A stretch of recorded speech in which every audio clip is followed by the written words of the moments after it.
this in forever. So the last time we recorded was early April. It was like first week of April. We did like 4 episodes in one day, and those have been dropping. And then last week I was too busy to get the last one done, so it just never got posted. So yeah, no, it's been a solid month. Yeah, it's been a little bit since we've been here, and it's been a while actually since we've had any sort of real discussions about the COVID-19 vaccine. We haven't talked about that an awful lot. No, at all. No, it's been quite a while. Yeah. Well, welcome back. Yeah, welcome back to it. Just as the WHO's declaring the end of a state of emergency finally. I think that started today, and then America's supposed to do it next week, I think. As a whole. Yeah. I will say though, before we get started, it might be good just for the audience sake, just to introduce your name. You don't have to do your full name, but also just kind of like where you lean, and then kind of get into the COVID-19 vaccine and where you stand on that. And we'll kind of go from there. Sure. I'm Scott. You guys would probably label me as progressive. In America, I'm probably left-leaning. In the world, I'm probably left or center-left. That's everyone's got a different opinion. Most people nowadays probably ascribe pretty far one way or the other, but I find that group is the most vocal and doesn't necessarily represent the largest voter base. So I'm mostly doing this because I'm interested in sort of putting a little bit of sanity back into the world. There's a lot of issues that I think are decided, and one of them being COVID-19 mRNA vaccines are safe and effective for the most part. Nothing's perfect, but I listened to your episodes, I got your ads on my social media, and I reached out and I said, hey, let's chat about it, and here we are. Yeah. Yeah, no, you reached out on Instagram. What was that January? It was a while ago. I couldn't remember if it was January or if it was end of 2022, actually. But yeah, no, dude, we really appreciated you reaching out because nobody else has reached out. And we wanted to have a conversation like this for a while. So yeah, thanks for coming on, Scott. We appreciate it. Yeah, thank you. Thanks for having me. Good luck on your show, by the way. It's pretty cool to do the podcasting. I think that's neat. It's a lot of fun. I feel like this will be hopefully fun. If either one of us doesn't get our butts kicked by the other person, I'm sure we'll have a good time. But so let's go ahead. Yeah, go ahead. I had a quick question. What are you looking to? Because you said you were looking forward to getting a talk like this. Yeah. What are you looking to get out of talking to someone like me? For me personally, it's talking with somebody that comes from a different mindset, a different thought process, and trying to get my head wrapped around how basically their thoughts progress.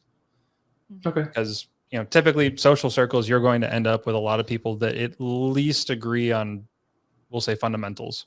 Yeah.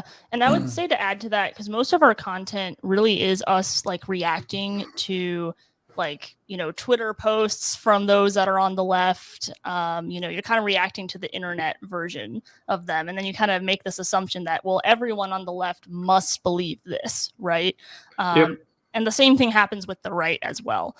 And so it's a lot better, I think, to just talk to someone and figure out what their individual beliefs are, where they got there, how they got there. And I also think too, I like doing this because I really want to avoid the name calling that often happens online where, we just call you a moron and you think we're stupid. I mean, maybe we believe that. I don't know, but it's not going to happen here. And hopefully we'll have a productive discussion and probably we'll end up disagreeing. But like you kind of said before we got on air, that's okay. Yep. I'll let you know in 90 minutes. All right. Yeah. Let's get into it. Yeah, go ahead. Yeah, so you made the claim. You're like, okay, so the mRNA vaccine is safe and effective. So where's your reasoning for that? Where you're like, I believe this for the most part that this is safe. It's not perfect, but it's good enough for us to put out there on a mass level. Yep, I take my sources from the scientific consensus. There are a number of countries, organizations, institutions that have all independently verified the mRNA vaccine through peer-reviewed multi-phase trials, prospective studies, and all of the evidence is overwhelmingly positive. And I have trouble understanding how other people arrive to a different conclusion. Okay. Everyone always says, especially, it's so strange that a lot of the times the people who say do your own research end up disagreeing with the majority of the research. So I am interested in knowing, how did you come to a different opinion there? Yeah. Well, I think you don't always have to go with the majority opinion. Like, to a certain extent, even in scientific community, you actually want to look at the dissent as well. So you want to look at the dissent, Mm-hmm. but you don't want to accept the dissent. You want to look at the dissent and then test it. And Sure. I feel like that's been done. So I'm wondering. Yeah. Well, what so have you've you seen? talked about the different phases. My particular issue with the vaccine is that I was kind of uncomfortable because I was like, well, we haven't had a lot of time to test this specific COVID-19 vaccine. And so that made me very skeptical to just be like, okay, I want to take this. And my particular position on it is more of, if you want to take it, that's fine. My issue was when I felt like the government was trying to force me to take the vaccine. And that's when I started to have a lot of issues where I wasn't comfortable with it. I kind of wanted to wait like at least like a couple years to kind of see like what happened with the vaccine, like what the side effects were. That was more my reasoning. Connor, I don't know what yours was. Some similar reasoning there for sure. So part of it was wanting to wait a bit longer. The short-term evidence for a vaccine for a virus that they didn't fully understand was kind of my issue. Is they don't understand the ins and outs of the virus yet. They've made a vaccine for it. They can't understand the ins and outs of a vaccine. That How do you know? The timeline's not there. You can have the short-term data, and they got mass data for sure because it was globally released. How can you test? Who determines when you say long-term? Is that long-term relative to your? Long-term is like 2, 5, like 10 years. Like I want to know what is the according to me. Like I want to know according to you, the long-term. Yeah, I want to know what the long-term effects of this vaccine could potentially be on my health. And that matters a lot to me, especially because I have a lot of pre-existing health conditions where I'm like, I don't know how this vaccine is going to interact with those. Are you vaccinated now? No. Are you, Connor? No. Nope. Okay. It's been how long since it's come out? It has been a couple years at this point. Vaccine or COVID? Vaccine. Vaccine came out. Was it? No, it was 20. They finalized it like December of 2020, right? Like they're like, hey, it's coming out. Emergency use. Yeah, came emergency in December use. because that was when a lot of companies started mandating that you do that or you get fired. Have they tested long-term effects yet? They can't. With 2 years?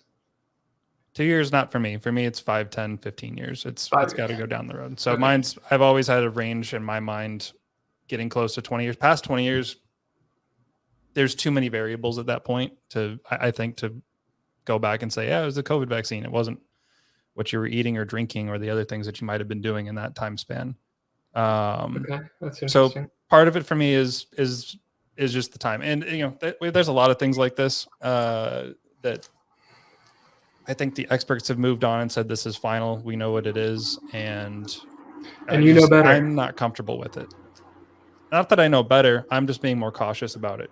And also too, like it's also weighing like the risk reward of, I was kind of looking at myself and I was saying, okay, it was my personal choice where it's like, if I get COVID, I'm probably going to survive and I'm probably going to be okay. So I'd rather not put the vaccine in me and just take that risk instead. Right, but it's not just about surviving, right?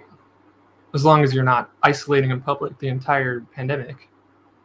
If you catch it and you're contagious and you're spreading it, it doesn't matter whether or not the vaccine didn't stop you from spreading it, though. Yeah, that was part of the issue. Is that they kind of like the White House? Yeah, no, the White House basically went out and was like, yeah, this actually doesn't stop. This actually doesn't stop transmission. Interesting. They said that. Yeah. Mm-hmm. Yeah. Well, initially it was thought it's going to keep you from getting it, and then it'll stop transmission. And then they found out it doesn't keep you from getting it. And then later they found out it doesn't stop you from transmitting it either. What they ended up with is the vaccine will significantly reduce the chances of you being hospitalized. Which I thought was a major plus if you are like 65 and up and you're at risk of dying from COVID. I thought that getting the vaccine was a good risk to take. Heck yeah. If you had any type of breathing issues, if you had severe asthma or any other type of lung condition, like for me, at that point, you know, the risk and the reward made sense. And between the two of us, I think with the lack of health issues that I have personally, I would say somebody for you should take it first, but you still had to consider how it was going to interact with you. Yeah. And that's the thing where I think where I stand on it, it's like, I don't fully trust it, but if you want to take it, fine by me. I just don't want to be forced to. I think that the people, like if the vaccine truly protects those who are most vulnerable, them taking the vaccine should be good, right? Like it should help with that. And that's why I think it's a good idea for those who are in an older age bracket to get the vaccine. I think it's a good idea. But I think that if you're younger, I personally wouldn't recommend doing it if you don't have to, but that's just kind of where I'm at with it. So what are some of the risks of taking the vaccine? For me personally, and you can decide if you want to call it a bunch of hooey or not. But I was not just for you, for anyone. Yeah. Well, I mean, I'm just speaking. I am coming from it from my own personal. But you're giving advice for young people, right? Yeah, for sure. But I think what I'm going to say is going to apply to those around my age as well, and specifically to my sex, where I know that there was some concern about if it would actually cause any sort of issues with reproduction and periods and what that looks like. Again, you can call it hooey if you want, but it's something for most women that's a concern that we take seriously. And I was actually talking to Connor about this earlier, but no matter. That was one of my concerns. I know that there was a pretty major concern that came out about myocarditis. There was a concern about myocarditis, but people that were affected by COVID from what I recall looking at the studies, they had a greater chance of being affected by myocarditis from COVID. Yeah. And less of a chance from the vaccine. It's still an issue that the vaccine still ended up doing it, but your chances were less with the vaccine. Yeah. Yeah. So I'd say that was probably more my concern. And I was definitely the myocarditis, I believe, is only the Johnson & Johnson and AstraZeneca vaccine, the protein one. Yeah, Johnson & Johnson was actually at the bottom of my list for trustworthiness. Yeah, I was going to say, because we actually, at our university, we gave out the Johnson & Johnson vaccine, and a couple people got like blood clots and whatnot. I think this was all over the news.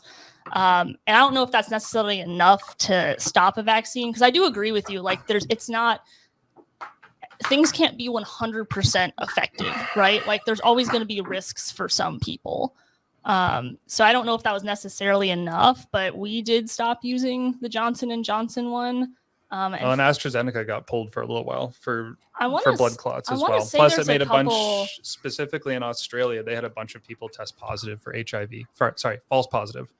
They didn't actually get HIV, but because of the delivery system, a bunch of people started testing false positives for HIV. So they took it off for a bit and then put it back on. There's just, I think I wanted to finish at least my thought for what else gave me pause. And part of it came with companies, my company, my father-in-law's company, anybody that I knew that worked for a large company that said get vaccinated or get out.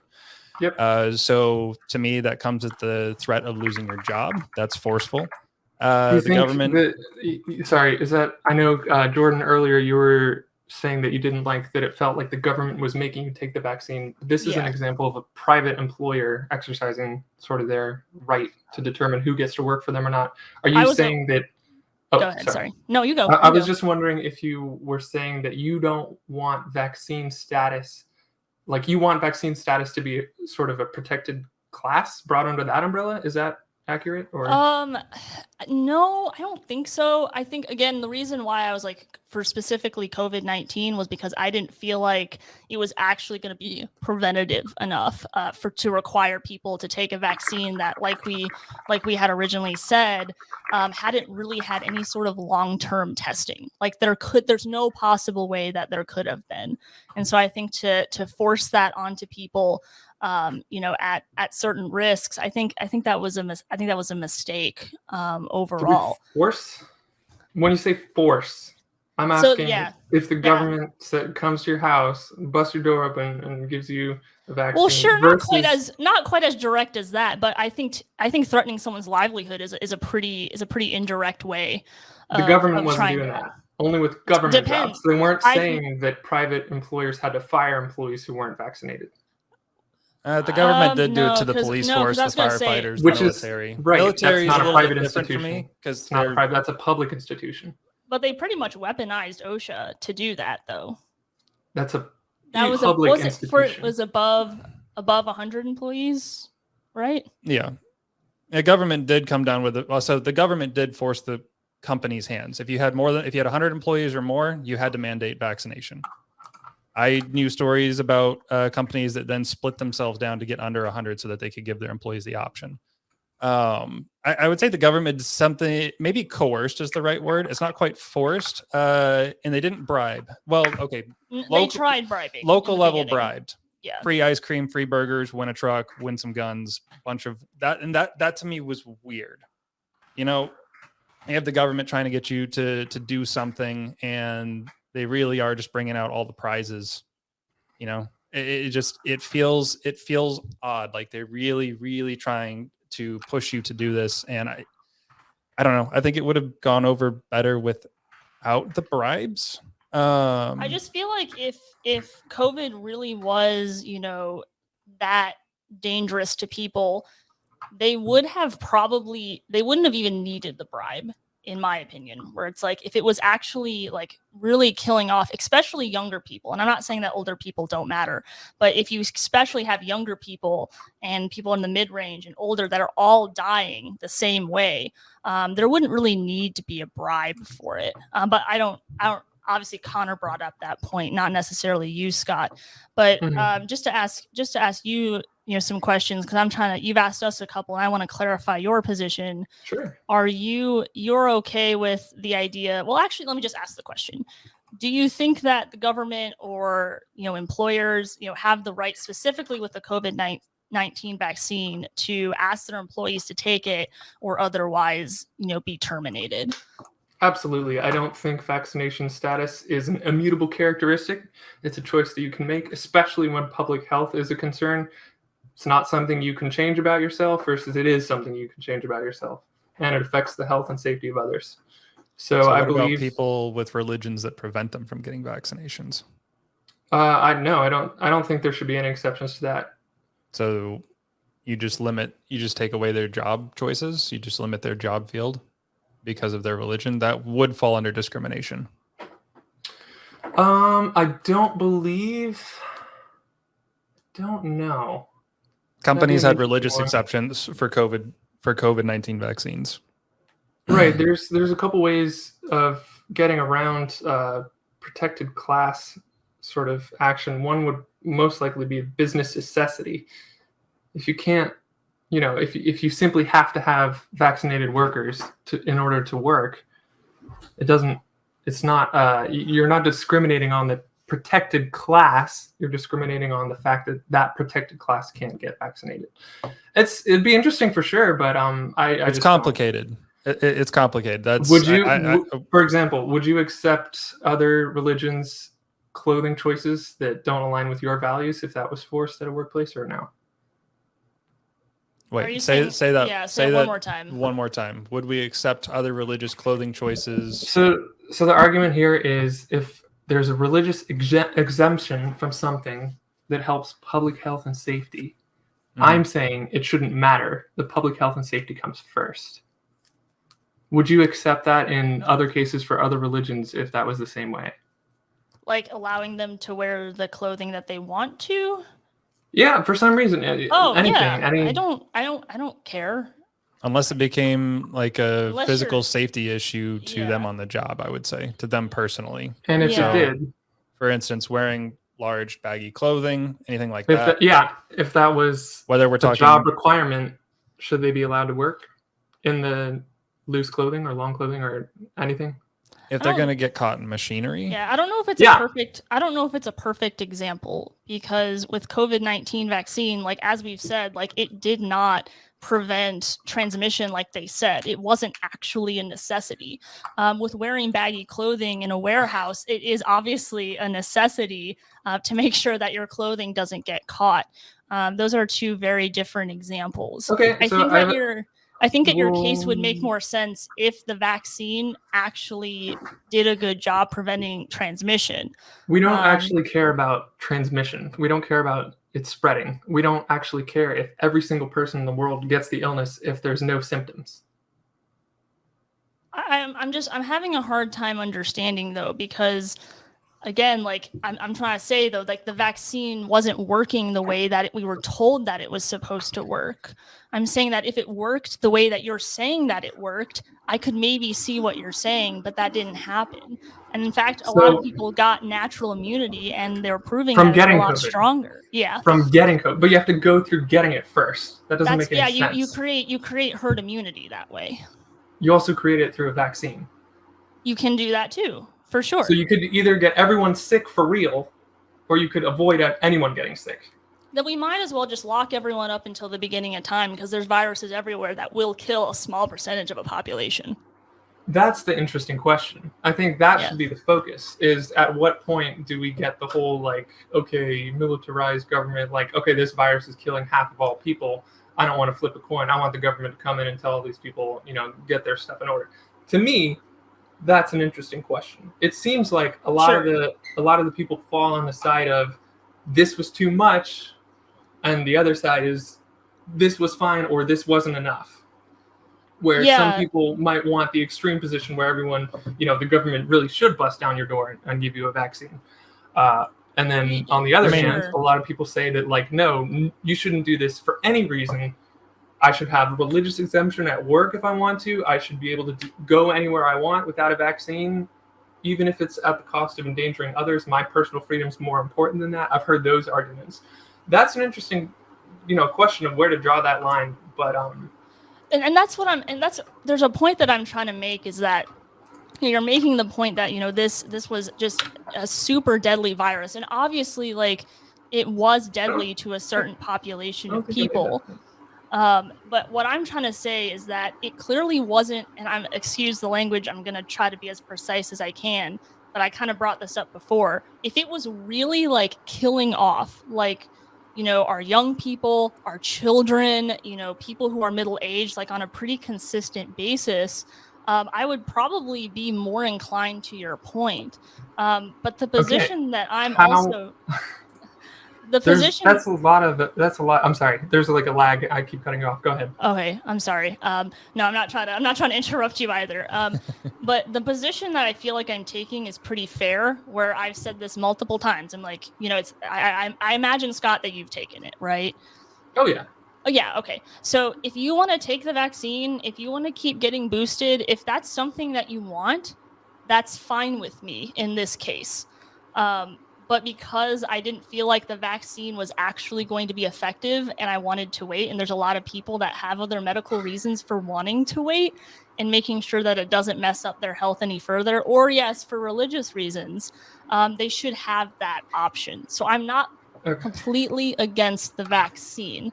At least this is my position. I'm not going to speak for Connor. I've made it pretty clear that I actually think the vaccine is good for people who are older. I think it's a good idea to take it. But I don't think we should force or coerce or whatever you want to say to have people take it. But I don't fully disagree with you, though, that if it is like a private company, I mean, they do have that right, I suppose. Oh yeah, I don't think the government had any business instilling it on companies. But if the companies themselves wanted to just go ahead and do it, I mean, they're private. If they're privately run, privately owned, or even owned on the market, whoever is leading it, they can do that.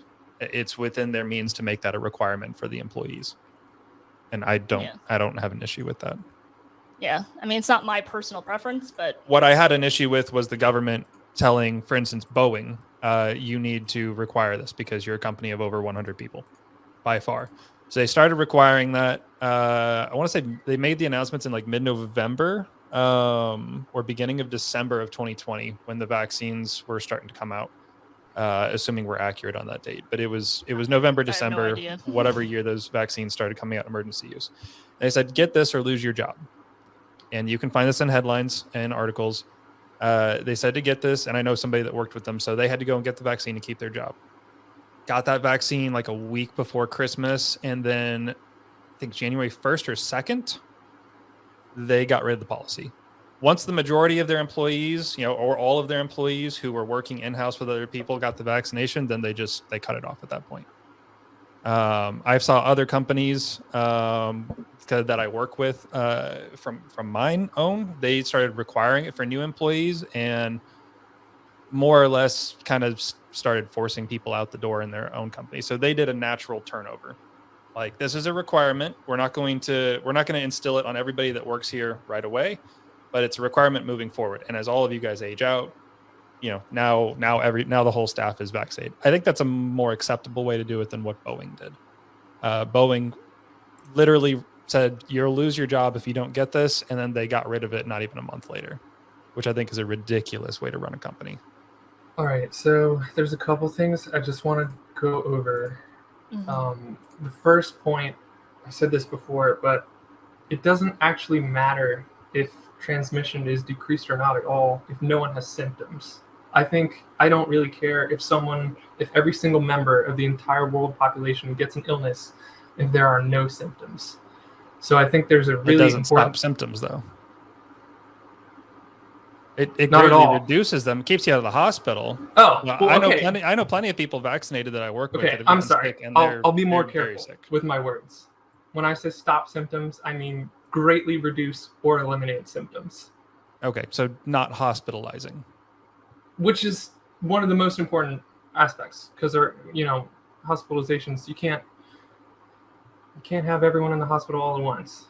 But this is part of my point. If you think that you are at risk for getting COVID-19, and let's bring doctors into it as well. Your doctor. Yeah, and you believe that the COVID-19 vaccine can protect you, then that should be enough. And that's why I come back to that personal choice.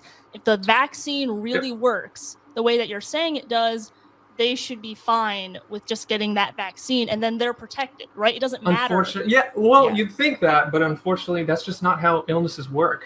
If you have repeated, if your immune system's constantly going up against, and if you're constantly testing your immune system over the course of a longer period of time, it's eventually going to break. Second, I don't understand why we would have only some people get vaccinated, allow the virus to live longer than it normally would, mutate, and potentially overcome the vaccine. That seems like a needless risk. Yeah, which I don't understand. I think I'll take it back to the personal level here. So let's say the two of us, you, a couple other buddies, all get in a room. You and your friends are all vaccinated. Jordan and me are not vaccinated. If you've been vaccinated, and it's going to limit the symptoms, or even let's say it worked even better than that, and it prevented you from getting them entirely. What risk are you at that point? If the virus mutates, which it has multiple times, if one of those mutations is something that the vaccine cannot handle, it will kill us first. Yeah, but it'll pass to us. That's how viruses work. They're contagious. The second part there is, you said if there was you two in a room and everyone else was vaccinated, one, it could potentially mutate. Second, the timing is something. Booster shots, vaccines, these things have a shelf life. You have to get your tetanus booster every 10 or 15 years or something like that. If you have everyone in this room, but someone got their vaccine 6 months ago and their effectiveness is waning, and you come in with a fresh virus, now the vaccinated crowd is also at risk. All of this could be, I'm saying those situations go away entirely. Herd immunity only works if you have a herd, if you have the entire herd going for it. You Yeah, can't and just be people like, are going to have to get sick and get better, and that is the natural process of things. Like we've been doing it for centuries at this point okay. with vaccines. Do and either of without you wear vaccines. contacts? Contacts? No, glasses. Yeah, I wear Glasses? contacts. Okay. Well, why? Well, I mean, I like It's to unnatural. Stigmatisms. what? It's unnatural. Yeah. It's unnatural, but I'm not injecting something into my body. Even with contacts, I'm not injecting it in there, and it's reversible. I can pull contacts out at the end of the day. I can pull glasses out at the end of the day. Once vaccine's in, I can't get that out. It's just where I land. I have the same opinion on food. If you eat shitty food because it's cheap and that's how you live, the first 50 years of your life, you will pay for that in medical bills later on. Whatever you saved on the cheap food, eating Doritos and Taco Bell and McDonald's and Burger King, As delicious as it is. I would rather have what you made what you grew in your garden over that stuff, and guarantee you that you will live a longer and better life because you're eating food that's natural and not full of all the fillers and stuff that we have. But somebody that spent 20 years eating that food or 50 years eating that food, they can't take that back out of their system. It is what's done is done at that point.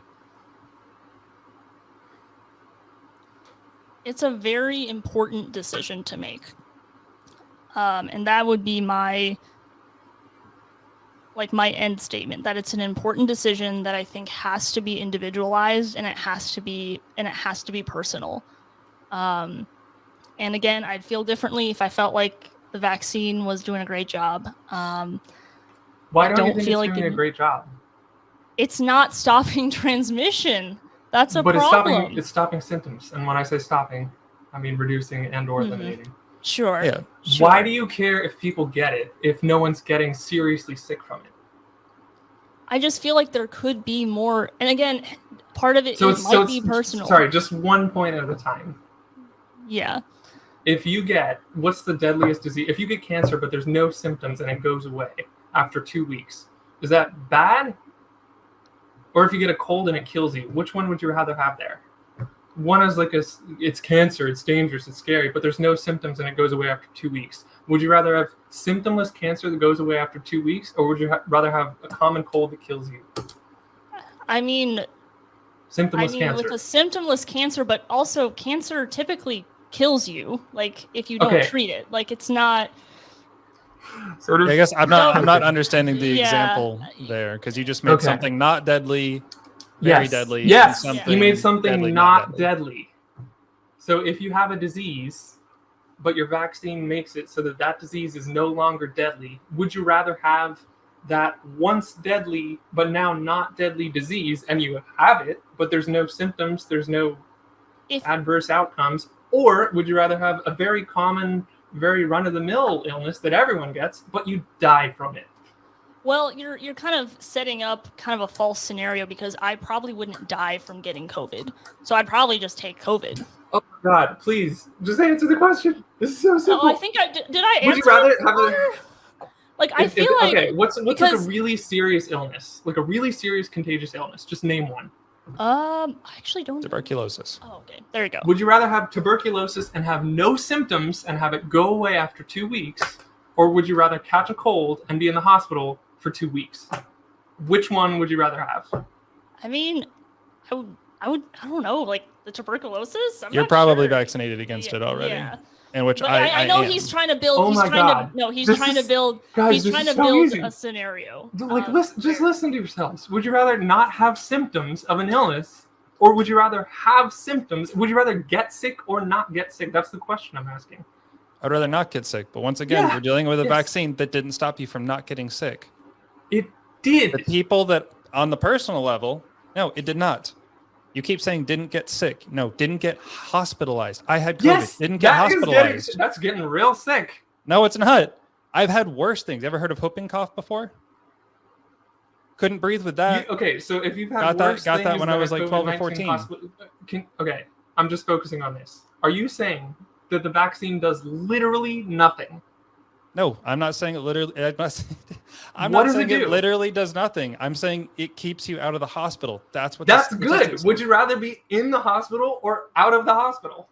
out of the I would rather hospital. be out of the hospital. So Thank you. If you are concerned about being in the hospital, You and should you take think the that vaccine. you are, there Yes. you go. Yeah, you can. Wasn't Absolutely. concerned. Yeah. Wasn't concerned about being hospitalized. Yeah, One so that's step why we didn't further, take it. because this is an infectious disease, if you are concerned about passing that disease to someone else and you are concerned that they might become hospitalized, my side says, I think you should get vaccinated there too.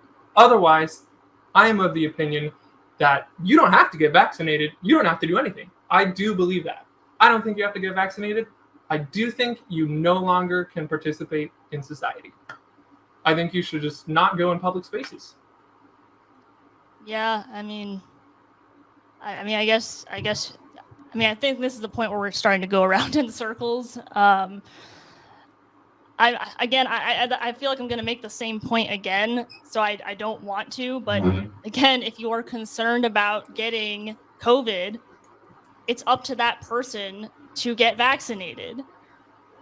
Do you think? Okay, here's a question. Yeah.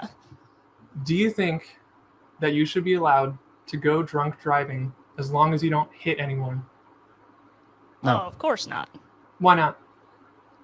It obviously poses a danger, and your body is completely out of control, and you're obviously using heavy machinery, and then you could kill someone. Yeah. Okay. How is that different? Well, I think with drunk driving, like there's obviously a huge possibility that something like that happens.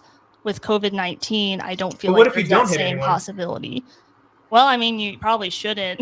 Probably still shouldn't. Why? Go drunk driving. Why? Still a risk to yourself. Yeah, and you're risking things for other people. But you should be allowed to take risks to your own body, right? They should be allowed to. That's not the issue with drunk driving. Yeah, because drunk driving, obviously, like you hurt someone else, and then as a result, you hurt yourself, right? Yeah. I think you don't even need to go that far. I think it's just the risk that you hurt someone else. Yeah. So, if you don't think that you should, but what? Okay, let's say you're drunk driving, but you don't hit anyone, and you get pulled over. Mm-hmm. Should that be allowed? Should the cop just let you go with no? Yeah, I mean, probably not. But I Why feel not? like, well, obviously, because you're doing something wrong. You're driving intoxicated. If you're gonna say that, No. Sorry, you okay. just begged the question. If you're saying, Okay. well, obviously, because you're doing something wrong. Yeah. Why is it wrong? Because you're putting other people recklessly in danger because of your bad decisions to go over a legal limit. Okay. It's not the same thing though. You can't say Why is it different? How is it different? Because driving intoxicated is not the same as taking a vaccine that hasn't been proven to stop transmission. What? Sorry, say that again. Okay, sorry. I heard transmission. I know we've gone down this path a bit. Yeah. It's not the transmission that matters. Okay, what does matter then? Like, I know you probably said hospitalization. before, If you but get say it sick, to if you me. die, if you get seriously ill. Any bad effect that you don't have in your day-to-day life. If you have any bad symptoms, any time off work, any hospitalizations, anything at all.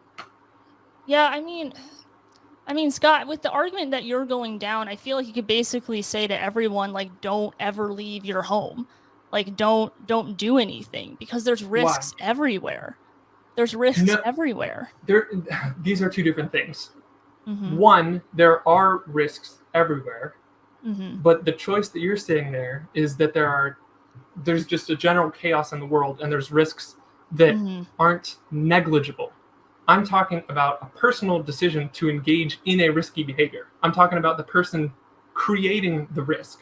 I think that people should not create risks. Create no risk whatsoever. As little as possible? Do you disagree? Do you think that people should be allowed to do reckless things like drunk driving and? No, I don't equate not taking the vaccine and drunk driving to be the same. I don't think anyone, because if we're going perfectly with your example with drunk driving, obviously that deserves a penalty, right? Why? That's a deeply. Hang on, if you allow me to finish. that obviously deserves a penalty. So kind of the logical conclusion that you're getting to is that should there be like some sort of criminal penalty? Like, do you think it's at the same level for there being a criminal penalty for not taking the COVID-19 vaccine if it's going to actually potentially harm the person that's taking it, or if they have a religious reason? And religion does matter to an extent. I don't know. Oh man, should we go back to that one? I don't know. Should we? If someone's religious, religious beliefs require them to. I am kind of curious though. Like, do you think it'd be criminal for someone not to take the vaccine because you're equating the two to be as equally reckless, deserving of a similar punishment? So I never said no. So you don't think that if I don't take the COVID-19 vaccine, there shouldn't be any sort of like. What's the penalty for a DUI? Where you don't hit anyone. I want to say like community service. I think there's a community service aspect, but I don't know. It's going to depend. It's going to depend on the intoxication level. Yeah, I don't 100% know. Then I think that's a fine punishment to fit the crime. If you're recklessly endangering society, you should give back to society. Yeah, and I think you and I disagree that it's reckless to not take the vaccine. Well, how is it not reckless? If you're endangering people to the point where you're creating the risk where other people might get hospitalized for serious illness or symptoms or even miss work. Like I don't want to miss work just because someone didn't get vaccine and now I have to spend 6 days off and I lose money and. Yeah, but I mean that can happen with any other illness. I got the flu for 6 days. Yes, I got the flu for 6 days. I had 105 fever. And do you think the flu is comparable in symptoms and how much it spreads with COVID-19? It really depends on the population. I know that kids. Come on. Sorry, I disagree. No. How many people die a year from the flu? I honestly am not sure. I don't have that number off the top of my head. I know that one thing I do know is that like a lot more kids will die. 10,000. We can look it up. Hang on, let me look it up. A lot more. You said a lot more kids. America or global? America. Yeah, well, let's just stick with America. Average flu deaths per year in America. 12,000 to 50,000 per year. I think 40 and 50,000 is like an extreme outlier there, though. I'm pretty sure. So it was like so what's the lowest on that average for flu? Let's just say, to be fair. I think it's like 20 to 30. 12,000 low, 52,000 high, 35,000 on average. Looks like. Do you know? How many people do you think die a year from COVID? I don't know. In America, you really don't know. You never heard any numbers? No. We've got 3 years of data on it. You've done 3 podcasts on this, and you just don't know anything about the outcomes of this disease? Dude, we haven't talked about this in months. In prior discussions with you, we were going to be discussing climate change and trans kids. We can do that too if you want. I can come back when the number's there if you want. Yeah, I mean, I'd be fine doing another one. Okay, so do you think that the negative outcomes of the flu are comparable to the negative outcomes of COVID-19? You're talking deaths. All. Deaths, hospitalizations, serious illnesses, all. Do you think they're comparable in any way? On a countrywide scale? No, they're probably not comparable. Okay, yes, I agree with you.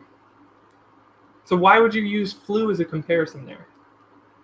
I guess for me, again, it came back down to what demographic was most affected by COVID, and a lot of it was older people, which again, like they're important. That's why I recommend the vaccine. I think it's a good idea for them.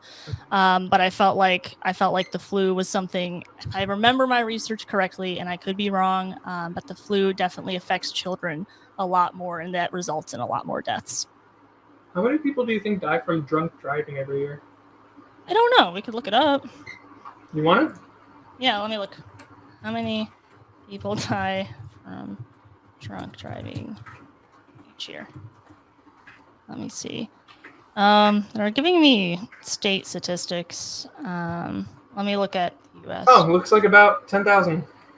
Yeah. 50,000, 10,000, 50,000. interesting that that's comparable to the cold. The flu, but not COVID. So I'm actually going to double down there, and I think my comparison works even better. I think that drunk driving, as long as you're not hurting anyone, is a similarly reckless behavior to not getting vaccinated. Yeah. I mean, I simply don't agree because the vaccine, again, I feel like we're going around in circles, but the vaccine should work. If it's a vaccine, It does. if you are concerned about getting COVID-19, you should get the vaccine. And that's kind of where I stand on it.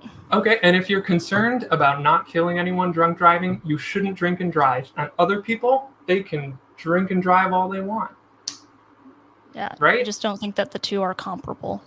Okay, well, I'll leave it for next time. I want you to tell me why they're not.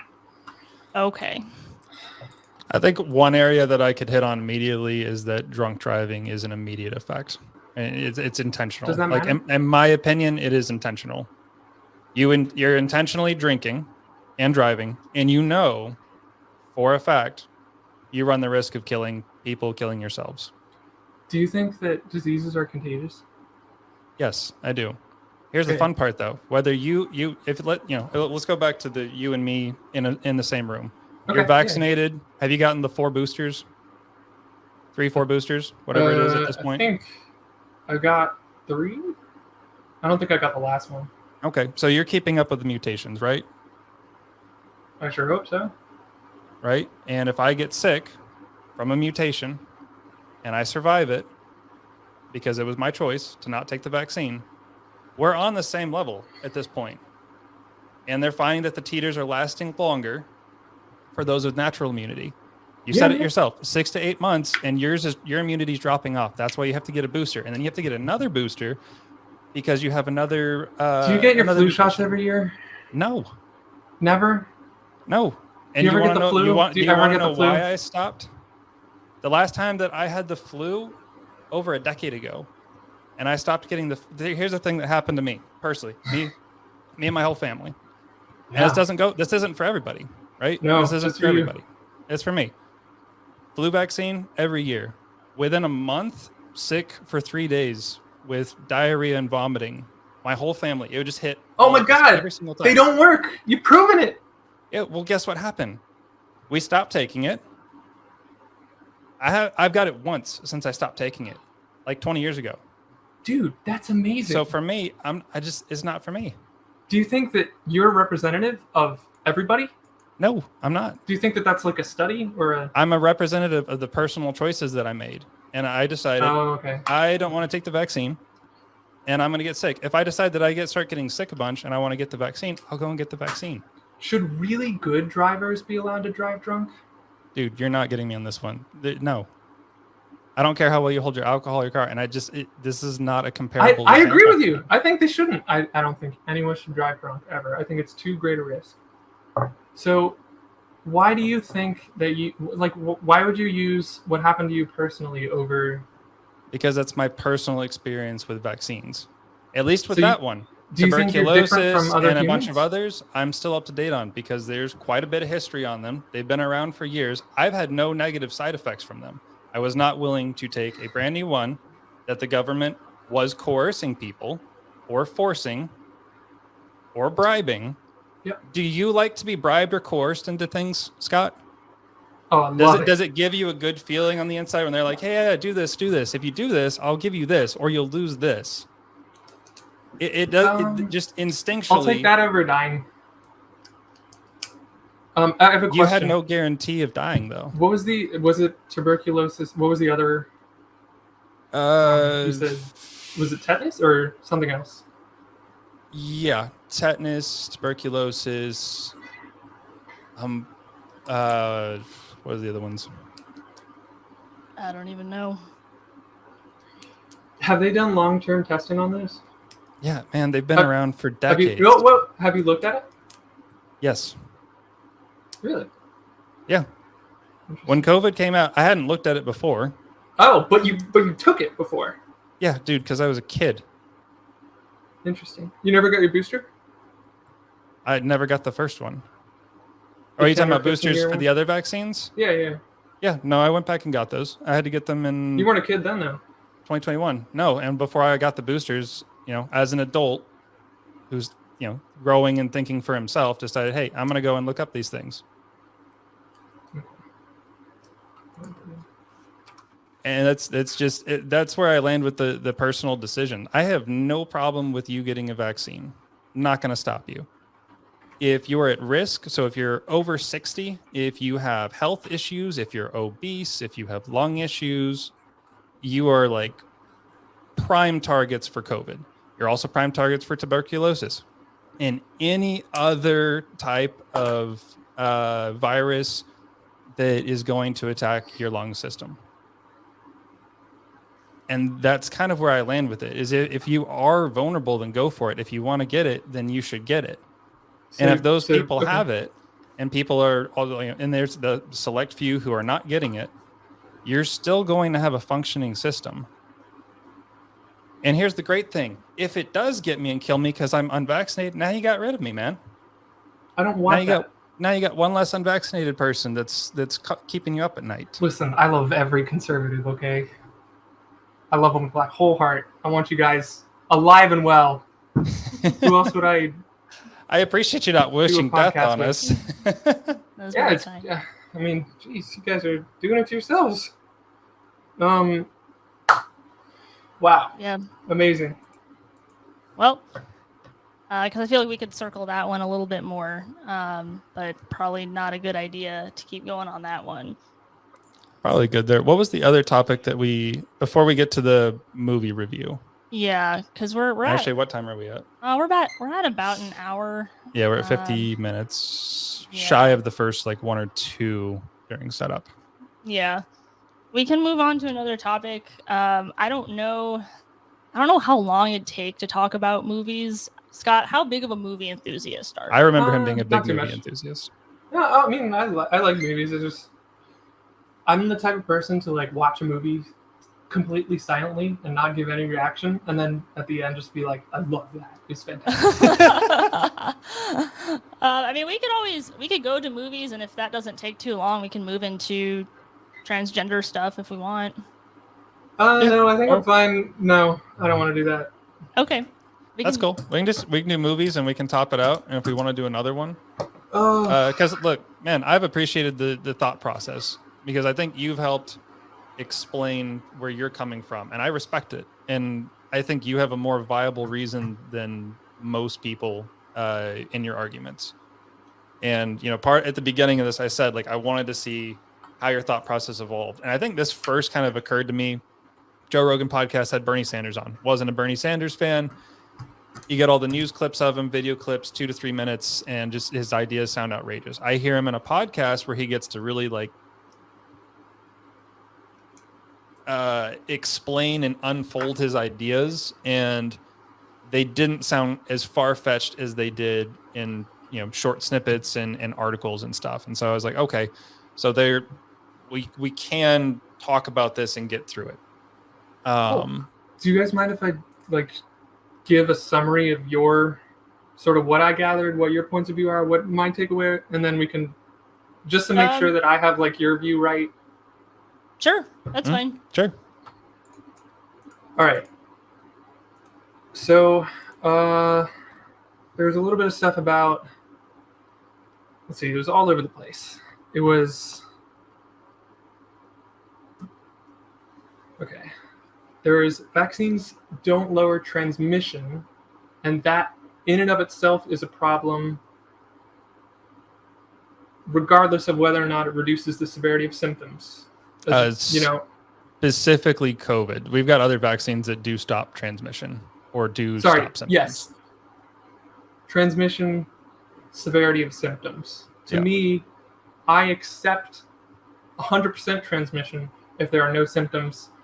I don't even see that as a bad thing. But to you, just the fact that it's spreading, even if no one gets any serious symptoms, is a bad thing. Is that right? Is a bad thing? Yes. That people aren't getting symptoms? No, you're saying since the vaccines don't lower transmission, which I'm granting, if they do, that you're saying that in alone is enough to say that the vaccines aren't as good as they should be or don't work as well as they should be. And I'm saying that I think that's fair. Okay. It's fair. It's fair compared to like other vaccines and what was initially. I don't care about what was. No, I don't. No, that doesn't. So what I'm saying, I don't know how to explain this. Yeah, I want to make sure that I get what you're saying. So I'm saying that whether or not it lowers transmission and reduces severity of symptoms, as long as it reduces severity of symptoms, I think that it works. I don't care if everyone gets it and no one gets hospitalized or dies from it. To me, that is a successful vaccine, and people should get that vaccine. And from your point of view, even if it does reduce symptoms, hospitalizations, and deaths, you still think that the vaccine does not work because it did not lower transmission. Is that correct? It's partially. I wouldn't say it doesn't work. Okay. It doesn't work as well as it could. Like I said, we've got other vaccines. As it could, but it does work. It does work to a point. Yeah, that's what I was trying to say. Like, right, and that point is lowering severity of symptoms, hospitalizations, and deaths. That's why I think it's good for people to take it if they have those. If they have those issues. Yes, absolutely. Right. If you don't want bad symptoms, hospitalizations, or die, if you fall in that small minority of people, you should probably take the vaccine. Okay. Yep. The second thing is the government versus private employees versus individual versus society, where you don't want the government making decisions about employment based on vaccine status, but you do accept a religious exemption if someone has long clothing from their religion working in machinery. You think that that's fine. Or no, sorry, the other way around. You think that if someone has a religious exemption to not take the vaccine, they should be allowed to keep their job, even if they pose a workplace risk. But if someone works in a factory and their religion requires them to wear long clothing, that is an okay reason for that company to not hire and or terminate that person. Is that right? Yes and no. I mean, I'd have our viewers refer to the part of the episode where we dissect that a little bit more. But yeah, I'd say that's partially correct. Okay. So yes or no, but partially correct. Okay. Yeah, because I kind of spent some time already feeling like I was kind of debunking that example, and so I don't want to. No, I'm just asking if someone. Yeah, no, I understand. I'm just saying that that's why I can't. That's why I'm you saying can't give partially a yes or no? Okay. Yes. I'm just saying partially yes because I'd refer people to where I already discussed why I'm only debunked. You debunked it with facts and logic. I try, man. I try. But yeah, that's partially correct. So, okay. Then in that case, I'll be a little bit firmer. You think that a religious exemption is okay for the vaccine, but not okay for long clothing in the workplace. That is your opinion. I think they've got to find a way to work with it, to be honest. Okay. So I don't know if I'm fully on board with you there, but it's okay. So somebody's got really long hair. They have really baggy clothing, or we have that ridiculous. Long hair is great. Long hair is fantastic. I'm growing it out myself. Good example to use. But I understand that in a workplace where I'm working with heavy machinery, that could potentially rip me into a machine and squish me or turn me into a bunch of pieces. Yeah. I've got to do something about it. Whether that's put it in a bun, ponytail, hairnet, whatever that is, like there's ways to work with that. If we had somebody that needed to stay in like Buddhist monk attire, assuming they were going to work with heavy machinery, which I don't think they would, but if they did, find a way to work with it. Yeah, that's what I would say too, is like I would want to find a way to work with it. But if there was absolutely no way, like if it actually posed a real hazard, then yeah, like there'd have to be some discussions. Okay. I won't press any further than this question. Yes or no, do people in the military and do people in hospitals, should they be required to be up to date on vaccinations in order to keep their job? Yes or no, and I won't press anything. That's actually an interesting one, because at one point I might have actually said yes for healthcare. I might have said yes, especially in the beginning where we really didn't know how much was going on. Mm-hmm. Military, not really, but I'd say for healthcare, like there was a point, but now that I don't really think that it helps. Well, actually, hang on. You don't think I have to think about this. I'm gonna try and keep my answer intact while Jordan processes. I'm trying to actually think about it. You know what? More homework. I might consider. It's been a while since I've thought about it, but I might lean towards it in a healthcare environment. I'll say yes with a caveat that if they get their titers tested and they have the immunity to COVID, then let them back into work. As long as they have that. And if they have to keep retesting to prove that they have those titers, just like people have to keep getting their shots so that they can keep their immunity up, then let them work. Military is, I'm more linked to yes, because specifically military that's abroad. In the U.S. station, I'd have to think about that a bit more, but abroad, sure. Don't know, if you're going to be stuck in a combat situation, you want to keep the soldiers. Why? Why? Homework, not why the abroad? Yeah. What? I don't know. That's just weird. Why draw the line there? That seems I think for me that it comes down to, well, and actually the COVID vaccine wouldn't really apply because you can still get sick, but at least if you're trying to avoid hospitalizing troops that are abroad in a combat zone, then I think that, like, look, man, they fall into that category of you're at risk. It's not really because you're unhealthy or you're old and you might die. It's because you need to be fit, ready, and able at all times. I'm thinking combat zone, basically. So for them, I think they should do everything they can. At least that's my initial thoughts on it. But like I said, for healthcare and everything else, like if their titers are testing at appropriate levels for immunity, then there's literally no reason in my mind that they can't be working. Okay. In that case, I think I'll close. I think you'll close. That's all I got. Okay. Not a closing statement. Don't worry, I'm not like that. That's weird. Oh, okay. I mean, you can give one if you want. No. We won't fire it from you. No, I just got the no. I don't do that. I'll just take notes in the meantime while you guys talk. I think that what happened here is that there was an extremely contagious illness in the era with the most communication ever, and no one really knew how bad it was at first, and we came up with a vaccine relatively quickly.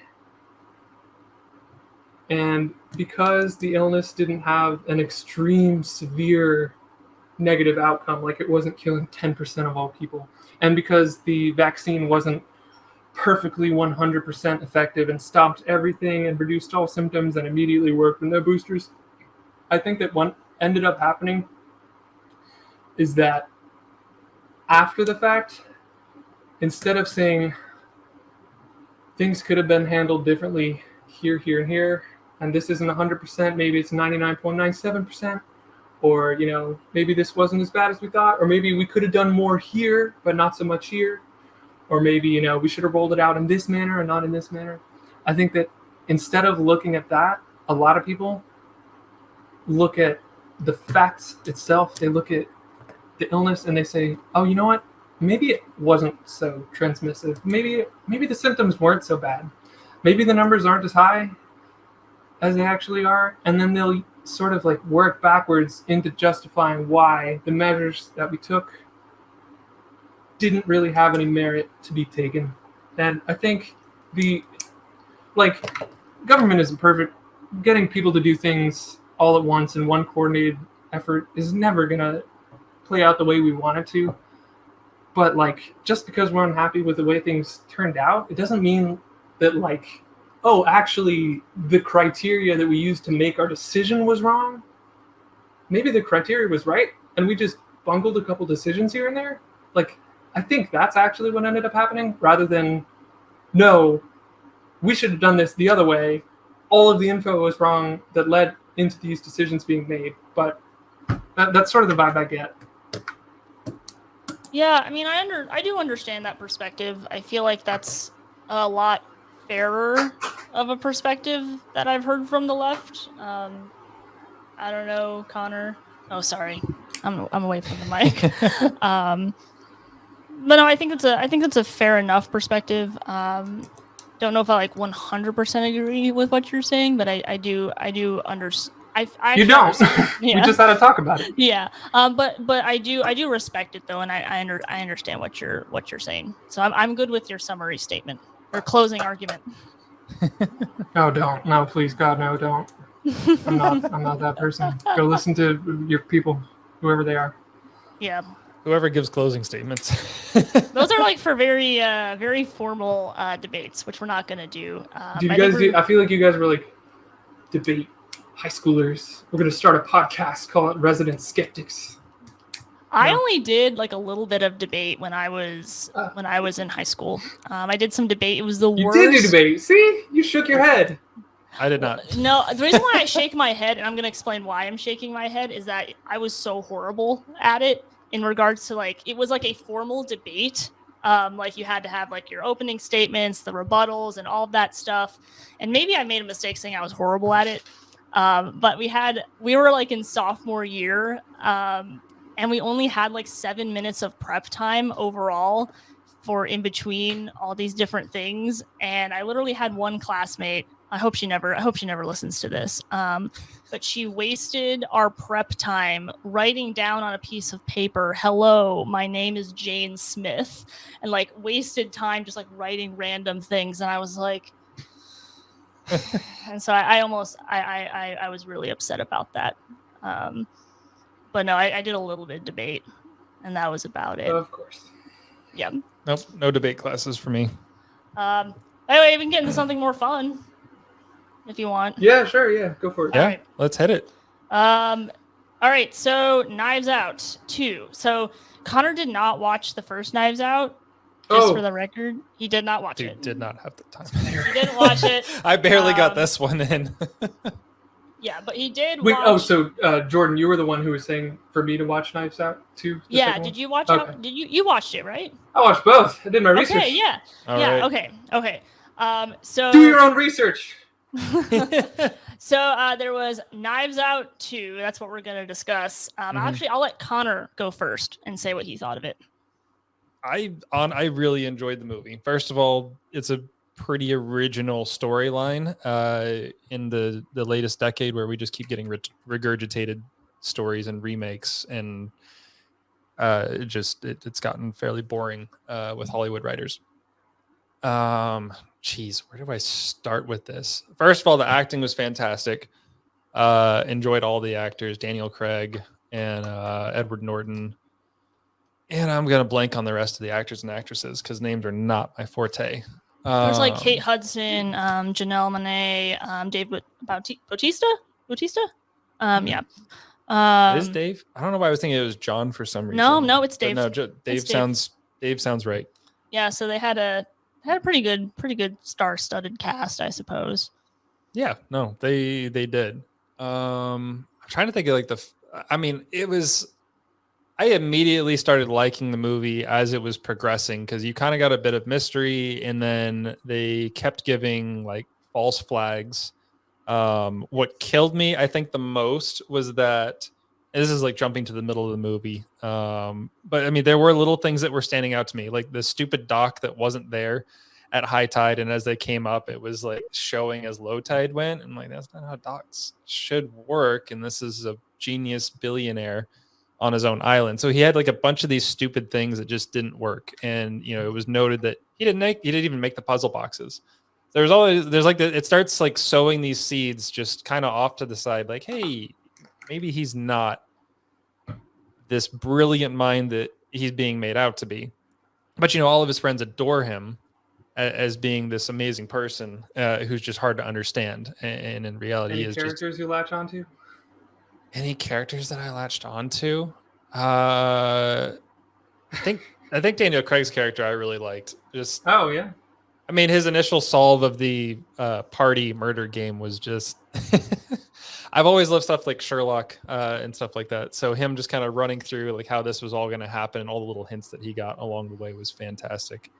I think what killed me though was that when Edward Norton's character gave Bautista's his drink, is like I saw him do it, But I had also been focused on. There was a point where what's her name, the model Birdie, had come down the stairs and bumped into Batista, and I was like, oh, there's an option. There was like it looked purposeful to me, so I was thinking about that one, and then I see him hand the drink. I think it was the other lady. Yeah, was it the? You're right. It was the Congress lady. Yeah. Or mayor or governor. I don't know. She was a politician. I don't remember. Trying to pull one of those on me? Trying to pull an Ed Norton on me? Yeah, just trying to switch up your memory there. But it's like I noticed that. I'm like, yeah, he just gave him his glass. I'm like, that's pretty sus. And then when they do the replay of it and it's not there, I'm like, oh damn, I must have remembered that wrong. Well, also like when you go watch it back, like you see the phone in Miles' pocket. So I was. You do. Do you get to see him take the gun? I didn't have time to go back and watch. I don't actually think I ever saw him take out the gun.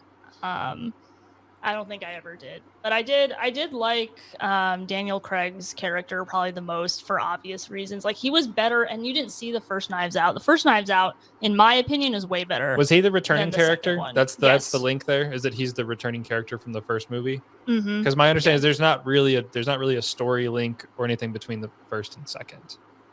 No, the stories are different, but they have Benoit Blanc in both of them as the detective. Connor, I'll make sure I go back. I'm surprised you didn't identify with the anti-vax podcaster. Okay, so here's the thing. I know. Here we go. No. Actually, you might actually end up agreeing with me here. Ben Shapiro ripped apart Knives Out 2 for being too political. And I disagreed with him because I felt like he was drawing a lot of conclusions that weren't actually there. I feel like he does that with movies in general, which is why I won't watch that with a lot of things. I won't watch his movie reviews or Matt Walsh's movie reviews. Well, actually, I would love to talk to Matt Walsh on his superhero movie reviews because that's one I think I could destroy him in. I'm not quite as superhero savvy. I know a little bit more about obviously the MCU, but that's kind of it. And then I've watched some of the animated Batman stuff.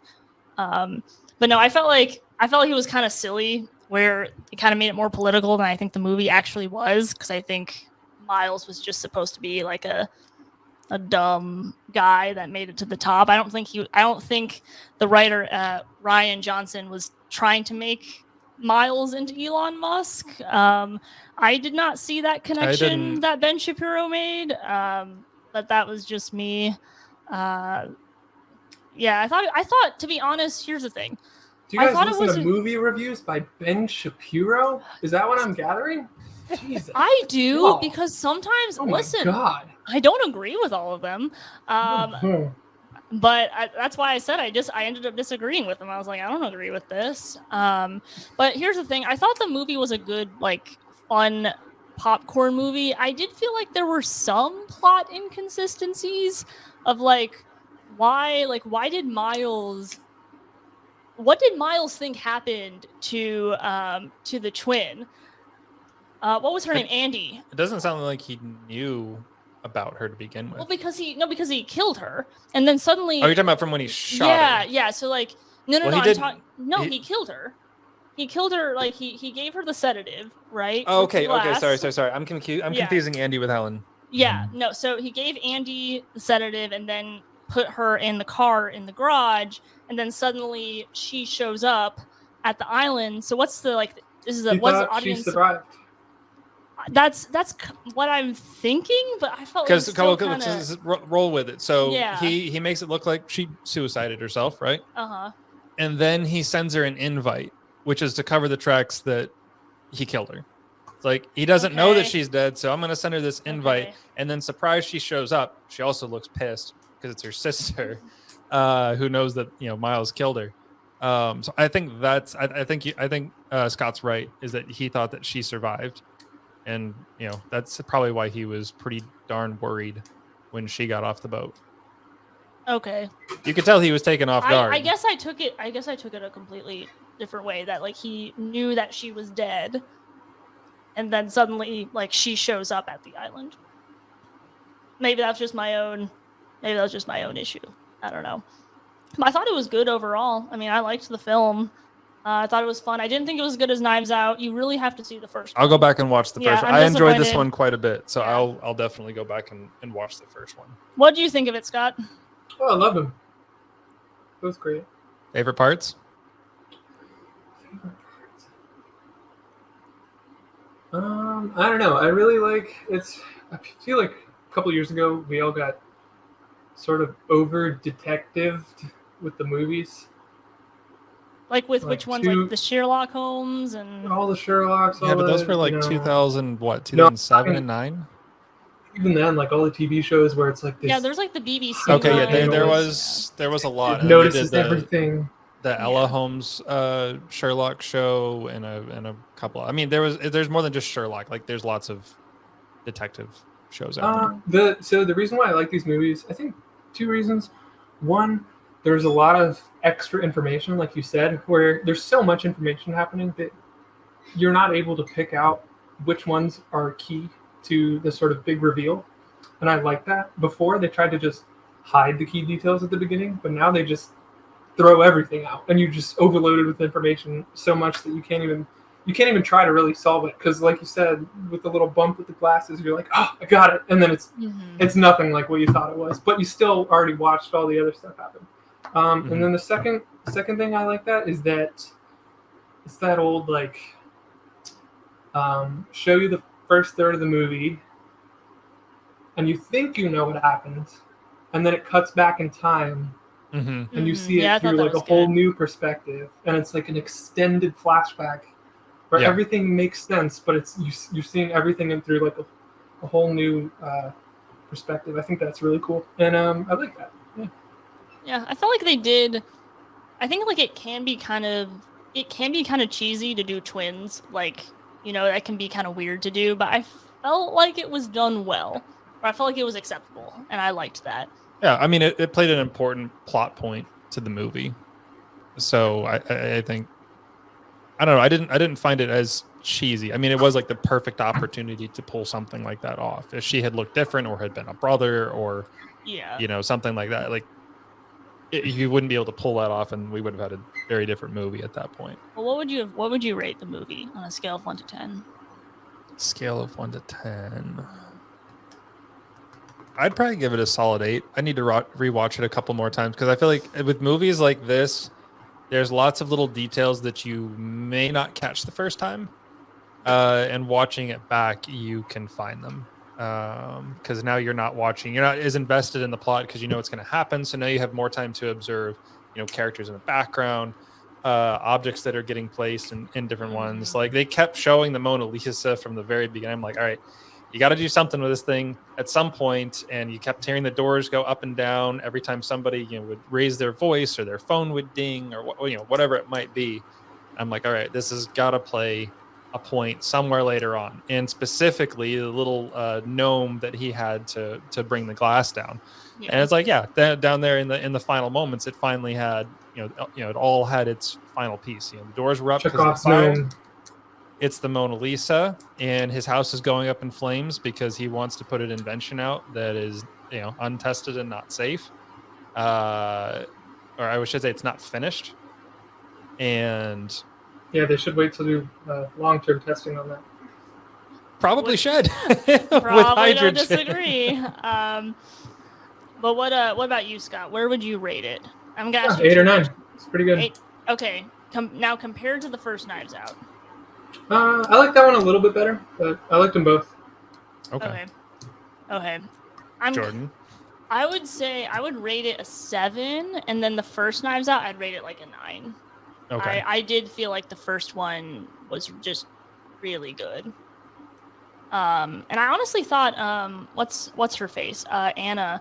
I felt like she did a really good job, and you don't know, you didn't watch it. I felt like she did a really, really good job with it. And then I think I liked it so much because I feel like the way they introduced Benoit Blanc was so interesting, and just very clever overall, especially with doing like the different stories and having him in there.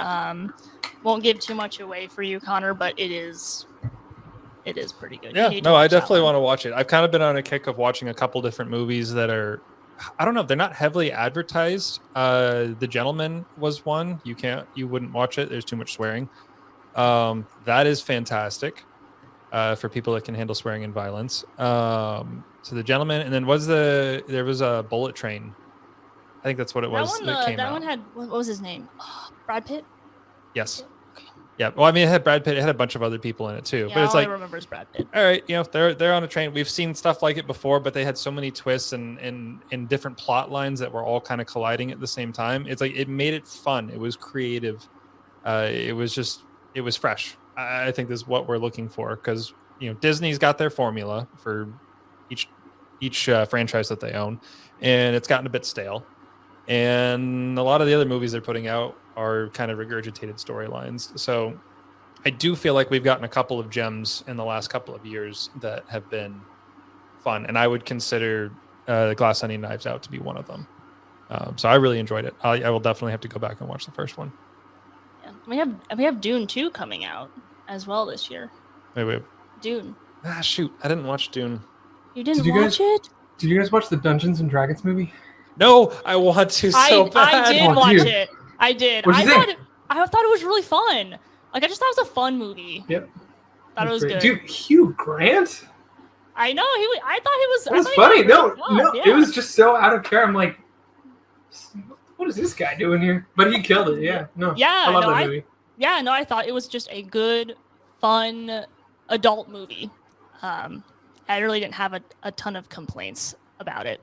Yeah. I'm trying to think of another good one. And I'm Connor's kind of alluded to it. There's certain movies I'll watch and certain movies I won't watch.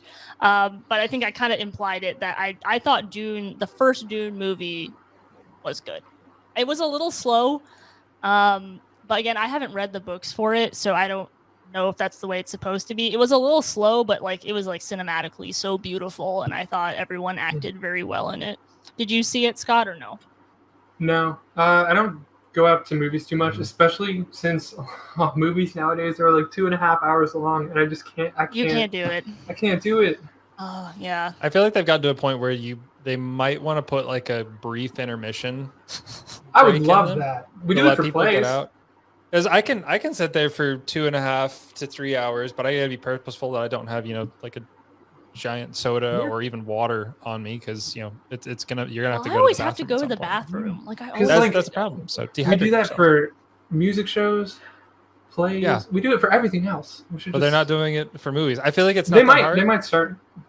They could. The first time that I got to a movie that I couldn't sit all the way through was when we got Zack Snyder's Justice League movie uncut, and that thing was 4.5 hours. I suffered. I can't sit through this whole thing. I suffered through Josh Whedon's version of it. It was so bad. Yeah, I thought it was so bad. I felt like it made it next to the Airbender movie that came out. Oh, the last Avatar, the last Airbender movie. Yeah, that was so bad. That was really Never bad. Saw that. Good. Don't see it. Don't go see don't it. See it. It's really horrible. But the first Dune, I think it's on HBO. Yeah, I'll check it out. And you can. Oh, you know what? Breaks. I just finished Game of Thrones for the first time with no spoilers. Oh. And I immediately canceled. Yes. Uh-huh. And how'd that turn out for you at the end? I liked it. I thought it was fine. They chose. Yeah. They chose an ending. I don't want to spoil. Spoilers ahead, listeners. Beware. I've had it spoiled. I wasn't ever watching it. So Game of Thrones was in the same vein for me as Lost and a couple others that kind of gathered I don't know, cult viewers. They're like, you gotta watch it, and they don't shut up about it, and then the ending gets completely ruined. And so I feel kind of vindicated. I don't need to go back and watch it because I know it ends terrible. I liked it honestly, I like that because it's so rare to see long form storytelling where one single plot point from 5 seasons ago actually becomes relevant then, because usually they just don't plan it out. They'll plan 2-3 seasons and then they'll renew it. So to see a full, I know it's adapted from the books, but to see the full thing actually done well was so nice. It was so nice. Yeah, I guess the hard part for me was I wanted to see what the characters, the people that acted out the characters, how they felt about it, and they were just kind of mortified about how it. They didn't like it. No, a lot of the actors and actresses didn't like it. They were really unhappy with the way their character just developed in that last season. And the problem is that the writers they hurried up the plot and wanted to end it because they were getting a contract to go write a Star Wars show. They ended up losing that contract because they That's where the money is, baby. So bad. Go woke, go rich. I've never seen Game of Thrones. You know it's probably not my cup of tea. No. Was Lord of the Rings even your cup of tea? No. Careful now. Whoa, hey now. I don't think she's gonna watch Game of Thrones. Lord of the Rings is sacred. I need to watch Lord of the Rings. So here's how it was like growing up. I wasn't allowed to watch the movies until I had read the books, and I could not make my way through all the books. That was the way my dad had it because he was a huge fan. So I can watch them now. I just haven't made the time to do it because I just don't want to. Make sure you watch those extended editions. You have to. Like Wait, my really? my friend they're and I only gonna recently... mean something if she read the books. No. I've seen both versions, and in fact, my friend and I recently, I think like a year or two ago, we watched the first one, the full extended version, and that was the first time we'd seen the full extended version. We'd only ever seen the theatrical or the directors. They have all these, but this was the full one. There's like critical plot points that are just cut. It's like, why did they do this before? And I remember seeing the scene, and I'm like, I've never seen this scene before. And it just or how did somebody get over here? Like, in the movie you go through it, you're just like, I guess they just traveled. But then in the extended cut, you actually see how they get there and what took place. Yeah. People dying. Other it's people not just getting extra captured. scenes. It's the plot. They left the plot out. Oh, yeah, man. and they made him, they couldn't even get everything from the books into the extended editions. Like those are the only long movies that I won't sit for because I'm standing for them. Those.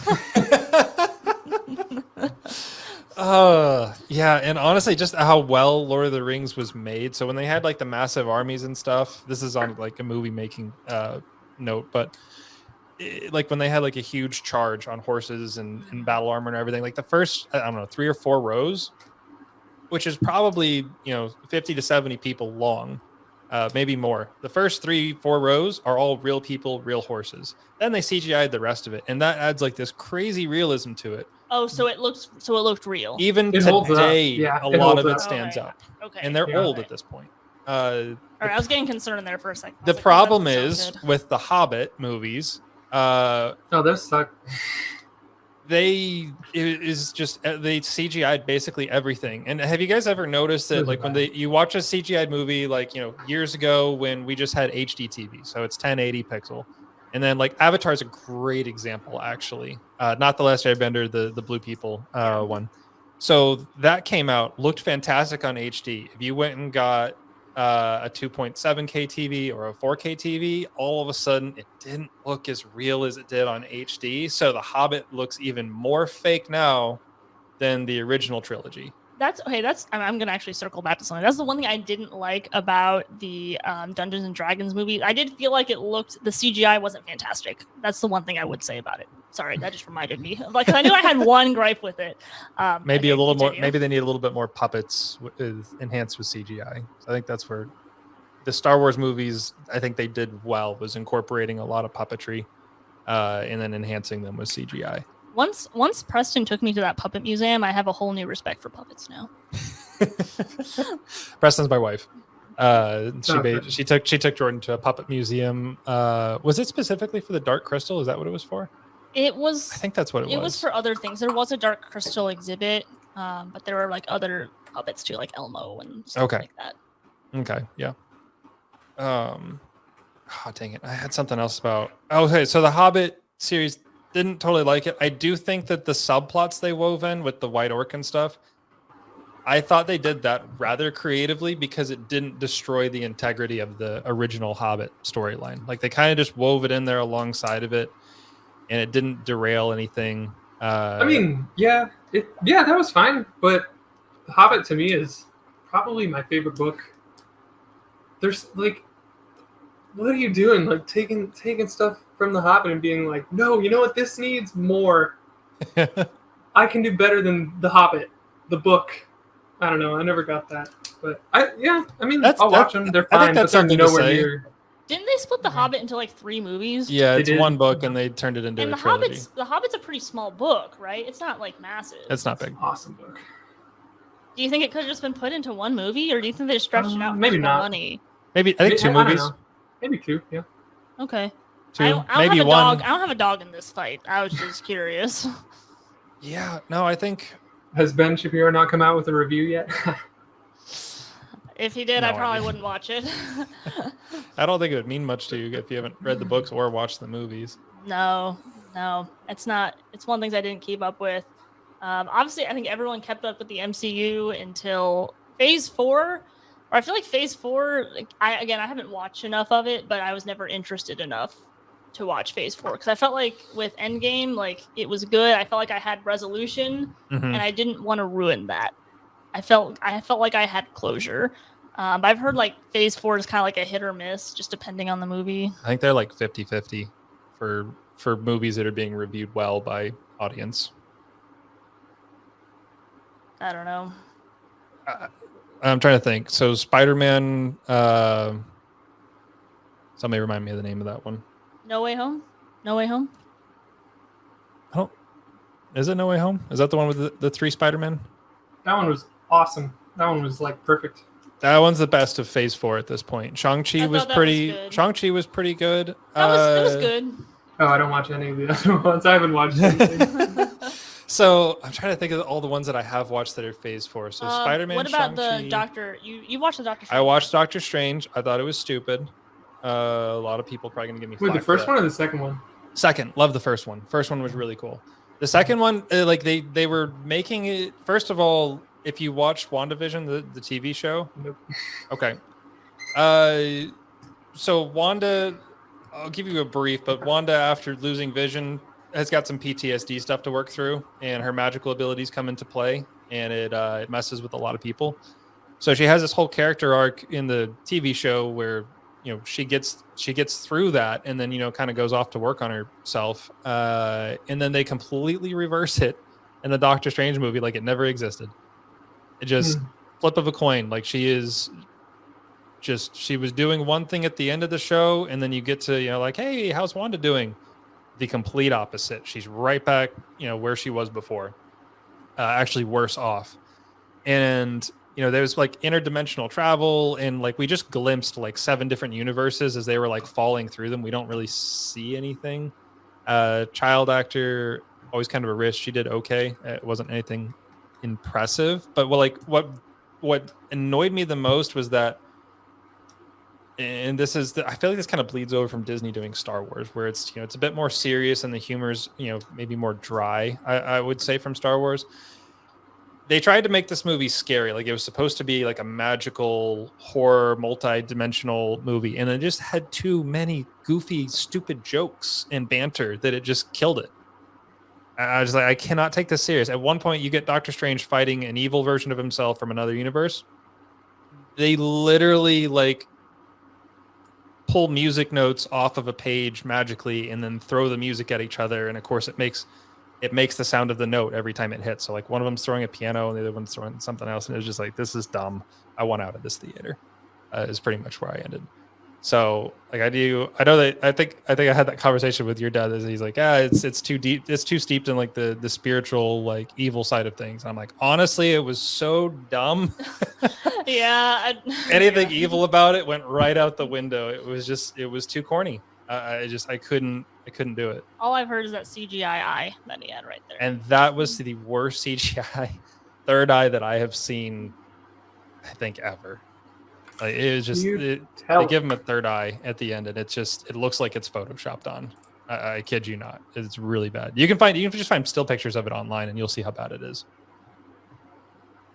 Look for Doctor Strange Multiverse of Madness end credit scene.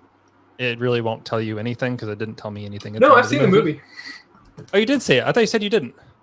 No, I've seen. Is that I don't know the different phases. I don't know. I think it's just the Multiverse of Madness. Strangest. Yeah, I didn't like it. It wasn't very You good. didn't like it either. What did you not like about it? Um, The whole time I was trying to talk so that I wouldn't give away plot points to you because I thought you said you didn't see it. Oh no! I just asked you which one you were talking about, the first or the second one. Second. I really, really like the first one. I like the first one. The second one, it was a little. I mean, okay.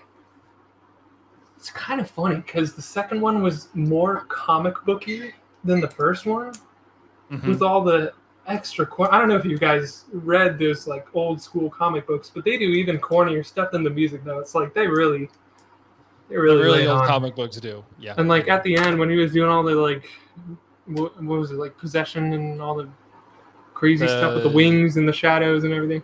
Yeah, that was like the most comic book scene of the whole movie. So I don't know. I think they just made it look really dumb. Like the CGI was just bad. Comic books are really dumb. So like on the one hand, yeah, the original Avengers, that whole thing, that was a cool story. That was a cool movie. Yeah. Like it's good to watch. I liken it to like people who never watch or people who never read Harry Potter and then watch the Harry Potter movies and they're like, oh, these are really cool movies. And like versus the purists who are like, no, it's different than what's in the book. The movies are cool and movies are fine. I think that's sort of what the Avengers was, where it was like loosely based on the comic book, but they definitely modernized the storytelling to make it. Yeah, they pulled from a lot of different storylines to create it. Yeah, exactly. And this one was more like, oh, let's do some goofy stuff. That kind of reminds me of. Did you ever read the Aragon series? Yeah. Yeah. So like the books, fantastic. The movie. You just reminded me. That is the single worst movie I've ever seen in my entire life. That is worse than The Room. That is the worst movie ever. Yeah. Yeah, it's. I think where The Room lands is it's like it's the best worst movie. Oh my god! And then there's Aragon, which is not the worst movie I've seen. The worst movies Double Down. By far, if you watch it, drink something strong, because 30 minutes in you're like, this has got to be 2 hours in, and it's not. It's dumb. I'll email you a review on it where some guys are drinking and they're talking about it, and they're trying to tell you what the movie's about. I'll email it over to you because I think you'll get a kick out of it.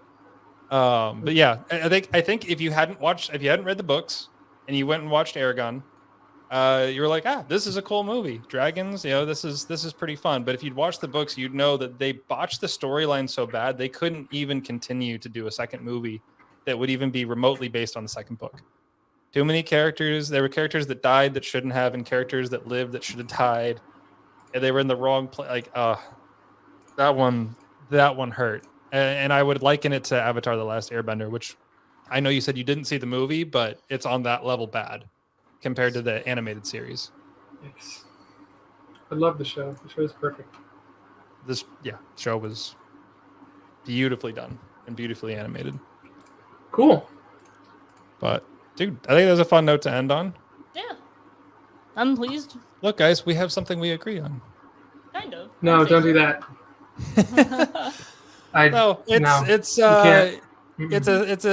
It's like this thing with people that are on the left and right that just feel like they're in totally different worlds and hate each other and stuff. And it's like, look, we had a whole hour talking about something that we disagree on and had different positions on and different conclusions and thought process. But in the end, we can still find something that we agree on and can have a fun conversation about and relate on. And that's just one of the many things. And so I appreciate that. That's very touching. Thank you for saying that. I agree. I only wish that the thing that we also agreed upon was reality. Well, I'm sure we feel similar. Probably, yeah. Can't disagree there. But I guess we can probably go ahead and we can wrap this up and then have debrief afterwards. But Scott, thanks so much for reaching out and then coming on. It was honestly I had fun with it, and it was certainly interesting. Thanks for the chat. And anybody else that wants to catch us, we'll be on all the regular social media platforms. I don't feel like listing them because I'm tired and also lazy. It'll be on the description. And more stuff to come. And everybody can just watch, not watch, comment, don't comment. Give us your thoughts. Let me and Jordan know if we had made some bad points and you agree with Scott. Let us know if you think we made some good points and you disagree with Scott. Either way, we'll take the feedback and we appreciate it.